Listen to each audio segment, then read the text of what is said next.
Baiklah, di sini saya akan uraikan bagi teman-teman yang lagi gagal bayar ataupun telat bayar di pinjol-pinjol ini, tidak usah takut atau khawatir atau cemas lagi, karena beberapa pinjol ini teman-teman tidak pernah menyebarkan data dan juga mereka tidak menurunkan DC lapangannya. Oke, jadi pinjol apa saja itu teman-teman harus simak. Oke, kita lihat saja yang pertama nama aplikasi pinjolnya yaitu Pinmas. Nah, ini bagi teman-teman yang lagi gagal bayar ataupun telat bayar di pinjol Pinmas ini teman-teman, mereka tidak menurunkan DC lapangannya dan mereka tidak menyebarkan data. Oke, jadi kalau seandainya telat bayar ataupun gagal bayar teman-teman di aplikasi Pinmas ini, tidak usah takut ataupun cemas lagi, karena sampai hari ini penagihannya hanya lewat telepon ataupun WhatsApp saja, selebihnya tidak ada. Jadi yang lagi gagal bayar di aplikasi Pinmas masih aman. Oke, lanjut lagi, yaitu nama aplikasinya yaitu Modalku. Nah, ini Modalku teman-teman, saya sudah cari informasinya di grup WhatsApp ataupun di Facebook, di mana-mana. Oke, mereka saya tanyakan pernah nggak ditagi sama Modalku ke rumah, mereka mengatakan tidak pernah. Jadi bagi teman-teman yang lagi gagal bayar di Modalku ini, mereka tidak menurunkan DC lapangan dan juga mereka tidak berani juga menyebarkan data pihak nasabah. Jadi sampai hari ini, detik ini, Modalku masih aman bagi teman-teman yang gagal bayar ataupun telat bayar di aplikasi Modalku. Oke, lanjut kembali, yaitu nama aplikasinya yaitu Singa ID teman-teman. Nah, ini Singa ID teman-teman, mungkin ada yang mengatakan menurunkan DC lapangannya ataupun bahkan ada yang mengatakan pernah menyebarkan data pihak nasabah. Itu hanyalah oknum-oknum dari DC pinjol, oke, supaya para nasabah takut dan mereka akan melakukan apa saja untuk mencicil ataupun melunaskan pinjolnya. Jadi itu hanyalah gertakan saja, oke teman-teman. Singa ID tidak menurunkan DC lapangannya dan juga tidak menyebarkan data pihak nasabah. Jadi aman yang lagi telat bayar ataupun gagal bayar di Singa ID. Oke, kita lanjut lagi, nama aplikasinya yaitu Maucash. Nah, ini Maucash teman-teman, banyak yang bertanya, banyak juga yang mengatakan oke, kalau seandainya mereka akan menurunkan DC lapangannya di awal tahun 2025 kemarin. Tetapi setelah saya riset, saya gali informasinya di mana-mana, ternyata Maucash tidak menurunkan DC lapangannya di tahun 2025 ini. Jadi yang lagi gagal bayar ataupun telat bayar aman saja kalau seandainya ada hutang di Maucash ini. Oke, kalau seandainya mereka menakut-nakuti mau menurunkan DC, itu hanyalah gertakan semata. Oke, jadi yang gagal bayar di Maucash masih aman. Oke, itu oke. Kita lanjut lagi, nama aplikasinya selanjutnya yaitu KTA Kilat. Nah, ini KTA Kilat teman-teman, kita tahu semuanya. Oke, mereka sangat gencar iklan di mana-mana, peminjamnya sudah sangat banyak untuk KTA Kilat ini. Walaupun peminjamnya sangat banyak, oke, nasabahnya banyak, mereka tidak menurunkan juga DC lapangan atau penagihan ke rumah-rumah. Oke, mereka hanya lewat telepon saja ataupun WhatsApp saja. Jadi teman-teman yang lagi gagal bayar ataupun telat bayar di aplikasi KTA Kilat ini masih aman, damai sentosa. Oke, tidak usah khawatir, cemas ataupun takut lagi. Mereka hanya penagihan lewat telepon saja, kuatkan mental saja, karena agak gencar KTA Kilat menagih para nasabahnya. Oke, jadi saya kira itu.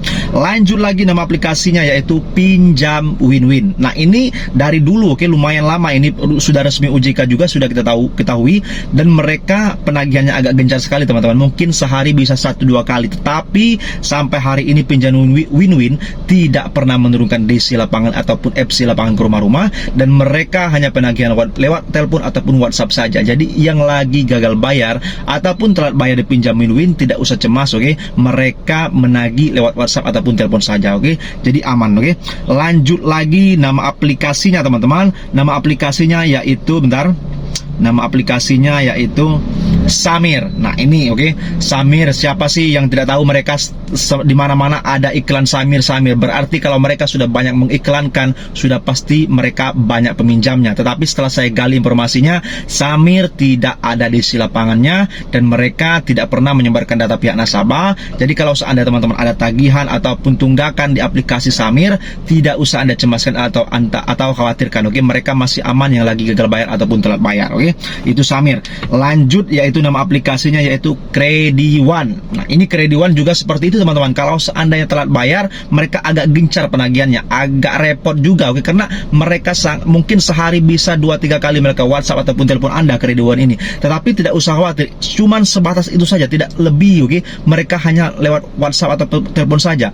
Mereka tidak menurunkan DC lapangannya, jadi mereka wajar gencar menagih lewat telepon saja. Oke, jadi yang lagi gagal bayar ataupun kita bayar di Krediwan masih aman, damai. Oke, seperti itu. Lanjut lagi, nama aplikasinya yaitu Tunaiku. Nah, ini Tunaiku teman-teman, Ada yang menanyakan kemarin, oke, Bang, katanya Tunaiku ini sudah menurunkan desi lapangannya di daerah Jabodetabek sekitarnya. Saya katakan, oke, teman-teman semuanya, oke, mereka tidak pernah Tunaiku menurunkan desi lapangan ataupun FC lapangan ke rumah-rumah warga. Mereka hanya menagihkan telepon ataupun WhatsApp. Memang sangat gencar cara penagihannya, harus kuat-kuatkan mental saja. Selebihnya aman, damai, sentosa, oke. Itu yang lagi galbay ataupun telat bayar di Tunaiku masih aman, oke.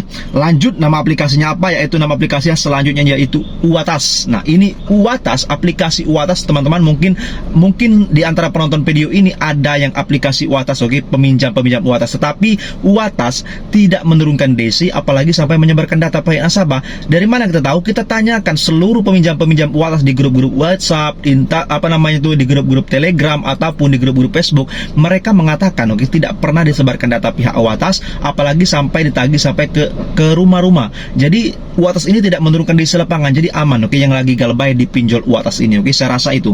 Lanjut lagi, nama aplikasinya apa? Yaitu nama aplikasinya Uangmi. Nah, ini teman-teman yang galbay di Uangmi, oke, memang Uangmi ini sudah lama, oke, pinjolnya sudah lumayan besar juga, menengah, oke, saya kira itu. Tetapi pinjol Uangmi tidak juga menurunkan DC lapangan sampai hari ini, detik ini, oke. Mereka hanya menagih lewat WhatsApp, memang gak gencar, setiap hari bisa saja Anda ditagih sama Uangmi ini, tetapi kuatkan mental saja. Uangmi cuma sebatas itu, tidak lebih, oke. Jadi kalau yang lagi gagal bayar ataupun telat bayar di pinjol Uangmi ini, kuatkan mental saja. Mereka aman, tidak usah Anda pikirkan menyebarkan data ataupun menurunkan DC lapangan. Mereka tidak melakukan hal-hal seperti itu, oke. Itu aplikasi Uangmi. Lanjut lagi, teman-teman, ini nama aplikasinya banyak peminjamnya juga, oke. Nama aplikasinya yaitu Indosatu. Nah, Indosatu banyak sekali yang bertanya, Bang, Indosatu ini apa benar sekarang sudah menurunkan DC lapangannya? Katanya mau menurunkan DC lapangannya, tetapi hari ini belum ada DC sampai ke rumah. Ya, memang benar, Indosatu belum menurunkan DC lapangan. Jadi hanya menagih lewat WhatsApp ataupun telepon-telepon saja. Memang agak gencar mereka blow up para nasabah supaya cepat membayar, tetapi tidak lebih, tidak bukan itu trik dari DC pinjol ataupun FC pinjol supaya para nasabah cepat membayar, oke. Jadi yang gagal bayar di Indosatu tidak usah takut ataupun cemas lagi. Mereka tidak menurunkan DC dan tidak berani juga menyebarkan data pihak nasabah. Jadi aman, oke, yang galbay di Indosatu. Kita lanjut lagi, teman-teman. Nama aplikasinya yaitu 360 kredit. Nah, ini oke, banyak pertanyaan sekali karena kemarin banyak yang bertanya, Bang, 360 kredit ini ada DC atau tidak? Saya katakan tidak ada, oke. 360 kredit aman yang lagi gagal bayar ataupun telat bayar, karena mereka hanya menagih lewat telepon ataupun WhatsApp saja, selebihnya tidak ada. Itu di 360 kredit. Yang selanjutnya yaitu nama aplikasinya apa? Monas alias modal nasional. Jadi yang galbay di aplikasi modal nasional ini, teman-teman, tidak usah takut atau khawatir, oke. Mereka hanya menagih lewat telepon. Sudah saya riset, cari gali informasinya, oke. Untuk aplikasi modal nasional ini, teman-teman, hanya sebatas itu, tidak pernah menurunkan DC lapangan, apalagi sampai menyebarkan data pihak nasabah. Mereka tidak mungkin berani, karena mereka tahu konsekuensinya bisa fatal dan mereka bisa dicabut izinnya sama pihak OJK. Jadi yang lagi galbay ataupun telat bayar di aplikasi Monas ini ataupun modal nasional masih aman, damai, tentram, dan damai, oke. Jadi saya kira itu, teman-teman, yang bisa saya sampaikan. Kurang lebihnya juga saya mohon maaf. Assalamualaikum warahmatullahi wabarakatuh. Terima kasih.